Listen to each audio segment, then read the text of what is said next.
Sirens started this morning. Now we're unable to leave our house. The sirens started at 7 this morning. Groggily, I sat up in my bed before nudging the sleeping shape next to me. Dan. I muttered while reaching for my phone. Dan, get up, there's something happening. He replied in a grunt that ended his snore fest. I unlocked my phone and was greeted with an alarm and one of those emergency notifications. You know, the ones that show up whenever there's a tornado or there's some kid that went missing. Jack, turn that shit off. Dan groaned while rubbing the sleep out of his face. I could feel a knot grow in my stomach. Ding. A notification from my local newspaper pulled up. Do not interact with the people outside. They are not your friends and they are not your family. You do not recognize them.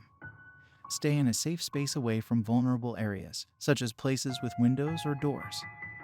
This message will be enforced until further notice. Oh shit. Dan, after hearing the uneasiness in my voice, sat up and read what was on my phone. The sirens continued to blare outside. They mixed and harmonized with each other until they reached one jarring note. What do you think it means, these people outside? I asked while dragging a rolled air mattress down the basement stairs. I dunno, maybe it's some weird hallucinogenic gas. Maybe a bunch of prisoners escaped. Dan and I spent the next half hour grabbing whatever we could and traveling down into our basement. We closed all the blinds and locked every door. In the basement, we were encased in total darkness. A battery-powered lamp was brought down with several extra batteries. We were prepared for a long night. My clock said that only 2 hours had passed since the sirens started. But it felt like a lifetime ago. I passed the time by watching Criminal Minds on my phone with Dan. Hey, I'm gonna go to the bathroom. I'll be right back. Dan handed me one of the lamps for the treacherous journey and I traveled up the flight of stairs. After tripping on the final stair, I was back in my living room. Across the hallway was the bathroom. As I walked to the bathroom, I passed one of the windows that we closed. One peek to see what was happening wouldn't hurt, right? I twisted the little twisty knob that opened the blinds and peered outside. A mist had settled over my front yard, but it was visible enough to see shapes of people outside. Through the haze, I could see the attire of my elderly neighbor, Mr. Parkin.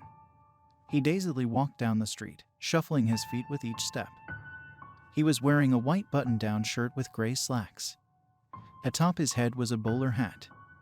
I chuckled at the sight of his formal attire. That was an enormous mistake. I'm not sure how he heard me. Maybe he didn't, but instead saw the blinds move in unison with my laugh. But he turned towards me and stepped out of his disguise. That thing that originally looked like Mr. Parkin shifted. That's the best way to describe it. It was like when you stare at the wall through your hand and then stare back at your hand again. He almost became condensed. Like every molecule in his body got a little bit closer.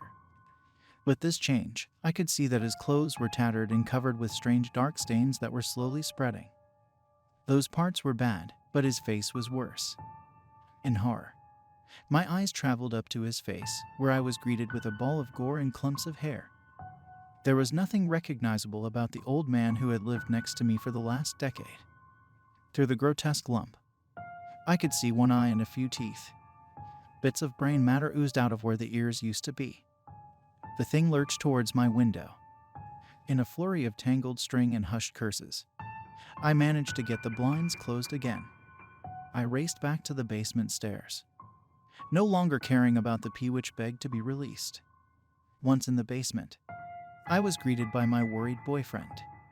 I collapsed and tried to tell him the story over my own sobs. It's been a while since I came back down here.